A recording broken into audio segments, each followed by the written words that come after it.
कभी कभी सबसे बड़ा खतरा वो नहीं होता जो अंधेरे में आता है, बल्कि वो होता है जो दिन के उजाले में भरोसे का चेहरा पहनकर हमारे बच्चों के आसपास घूमता है। जहां बच्चों को शिक्षा मिलनी चाहिए, संस्कार सिखाए जाने चाहिए, अगर वही डर, शर्म और धोखा घुस जाए तो वो जगह स्कूल नहीं सजा बन जाती है। आज की ये कहानी एक ऐसे ही स्कूल की है, एक ऐसे ही आदमी की जिसने अपने पद का फायदा उठाकर दो मासूम बच्चियों का भरोसा तोड़ा, और एक ऐसे गांव की जिसने चुप रहने के बजाय न्याय के लिए आवाज उठाई। ये सिर्फ एक खबर नहीं है, ये हर उस माँ बाप के दिल की चिंता है जो रोज अपने बच्चों को स्कूल छोड़ते हैं, उम्मीद के साथ, लेकिन अब डर के साए में।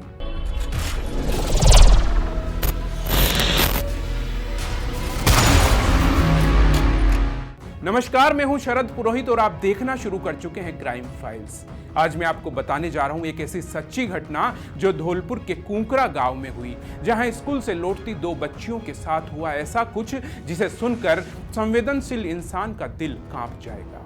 धौलपुर जिले का एक छोटा सा गांव कुंकरा जो सेपऊ ब्लॉक में आता है। इस गांव में एक सरकारी सीनियर सेकेंडरी स्कूल है जहां पर रोज दर्जनों बच्चे पढ़ने आते हैं। यह स्कूल गांव के लिए सिर्फ एक इमारत नहीं बल्कि उम्मीद का एक छोटा सा दीपक है, जहां माँ बाप अपने बच्चों का उज्जवल भविष्य देखते हैं। शुक्रवार का दिन था, गर्मी अपने चरम पर थी और दोपहर के वक्त स्कूल की छुट्टी हो चुकी थी। बच्चे थके हुए थे, उनके चेहरों पर धूप की मार और छुट्टी की राहत दोनों दिख रही थी। इन्हीं बच्चों में थी दो छोटी मासूम बच्चियां, अपने बस्ते को टांगे धीरे धीरे घर की ओर चल रही थी।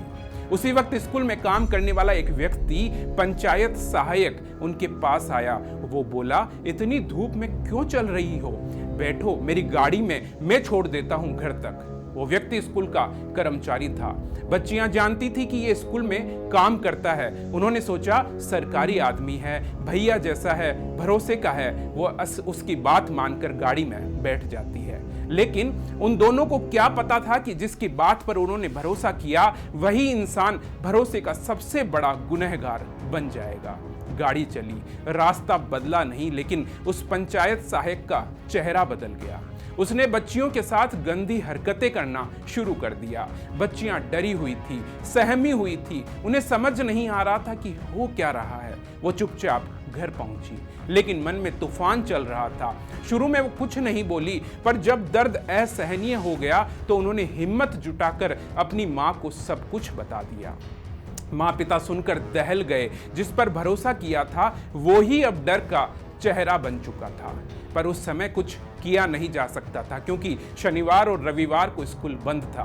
परिवार वालों ने फैसला किया कि अब चुप नहीं बैठा जाएगा। सोमवार आया, स्कूल खुला, बाकी शिक्षक आए, प्रिंसिपल पहुंचे, तभी गांव के कई लोग, बच्चियों के परिजन और आस पड़ोस के बुजुर्ग स्कूल में आ धमके। उन्होंने कोई हंगामा नहीं किया था, बस एक ही बात कही, हमें उस पंचायत सहायक से बात करनी है जो हमारी बेटियों को बहला फुसला कर गाड़ी में बैठा कर ले गया और फिर गलत हरकतें उसने की।